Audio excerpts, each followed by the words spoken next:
இந்த பயம், தன்னம்பிக்கை இல்லாதது, இந்த விஷயம் இருக்குது பாத்தீங்களா? இது கண்டிப்பாக இந்த தாவேகாவினுடைய விஜயினுடைய ஹார்ட்கோர் ரசிகர்கள் உங்களுக்கான இன்ஃபர்மேஷன், நீங்க இதை தெரிஞ்சுக்கங்க. உங்களை மாதிரியே மக்கள் எல்லாருமே இல்ல.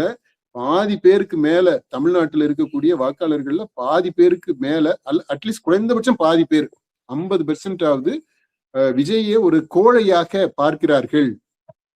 ஊடகத்தை சந்திக்காம தப்பிச்சு ஓடுறாரு, நழுவி போறாரு, அப்படி போகக்கூடிய ஒரு கோழை, தைரியம் இல்லாதவர் அப்படின்னு பாக்குறாருன்றத நீங்க ஏத்துக்கதான் வேணும். வேற வழி இல்லை.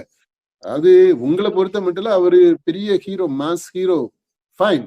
ஆனா தமிழ்நாட்டில் இருக்கக்கூடிய பாதி பேருக்கு அவர் அப்படி தெரியல அப்படின்றதையும் நம்ம கவனத்துல எடுத்துக்கிறணும். இது அந்த தாவேகாவுடைய விஜயனுடைய ரசிகர்களுக்கு மட்டும் இல்ல, தாவேகால இருக்கக்கூடிய அந்த அபிஷியல்ஸ் இருக்கிறாங்க இல்லையா, நிர்வாகிகள், அவங்க கவனத்துல எடுத்துக்க வேண்டிய பாயிண்ட் இதுன்னு நினைக்கிறேன். நம்மளை பொறுத்த மட்டும் என்னுடைய பார்வையில பார்க்கும்போது இது இந்த 51% கொஞ்சம் ஆச்சரியமா தான் இருக்கு எனக்கு. இவ்வளவு பேரு விஜய கோழையா பாக்குறாங்களா அப்படின்றது எனக்கே ஒரு செய்தியாகத்தான் இருக்கு.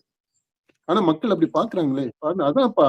அதாவது மக்களை பொறுத்த மட்டும் அவங்க ரொம்ப ரொம்ப நல்லாவே அசஸ் பண்றாங்க சிச்சுவேஷனை. இந்த தொலைக்காட்சியில உட்காந்துட்டு கருத்து சொல்றாங்க பாத்தீங்களா, அந்த கருத்து சொல்லக்கூடிய ஆட்களை விட, டேபிள் ஒர்க் பண்றவங்களை விட, இன்டலெக்சுவல்ஸை விட, பொலிட்டிக்கல் அனலிஸ்ட்ஸை விட, ஈவன் ஸ்ட்ராட்டஜிஸ்ட் அவங்களை விட சாதாரண மக்கள் சூப்பரா பாலிடிக்ஸ புரிஞ்சு வச்சிருக்கிறாங்க அப்படின்றதுதான் இந்த பாப் 3 இருந்து நமக்கு தெரியக்கூடிய ஒரு பெரிய விஷயமாக இருக்கு.